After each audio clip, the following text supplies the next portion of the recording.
Je begint met een startbonus van €2000. Je krijgt een netto maandsalaris van €2500. Je krijgt een telefoon iPhone 16 Pro Max met een abonnement inbegrepen. Een vliegticket naar Malaga in de winter voor de welverdiende vakantie. 38 weken werken en 14 weken vrij. Dat zijn aardige arbeidsomstandigheden van een pannenkoekenbakker. Waarom? We maken pannenkoek. Met appel of met stroop, het is hier allemaal te koop. We maken... Ja, het is heel moeilijk om tegenwoordig personeel te vinden. Je moet wel een beetje eisen gaan stellen, anders dan vind je ze helemaal niet. Ze moeten even net iets anders doen dan de rest ook doet. Een vliegticket naar Malaga, een iPhone 16 en ook nog een tekenbonus. Dan moet dat denk ik wel lukken, of niet? Ik hoop het wel. Ik hoop het heel erg. Wat is je verwachting? Want hoe lang staat de vacature nu al online? Staat nu 3 weken online.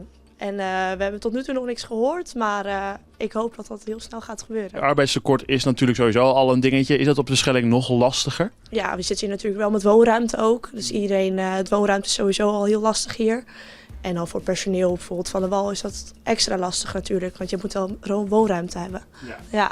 Maar jullie verwachten wel, met alle arbeidsomstandigheden moet het wel goed komen. Dat hopen we wel. Wat moet je nou eigenlijk kunnen als pannenkoekenbakker? Nou ja, eigenlijk is het eigenlijk heel simpel, pannenkoeken bakken. Ja, zo moeilijk is het allemaal niet. Als je gewoon lekker positief bent en hard werken houdt, dan moet het goed komen. Het is niet dat je er een diploma pannenkoekenbakker voor nodig hebt. Je hebt geen diploma ervoor nodig. Iedereen kan het.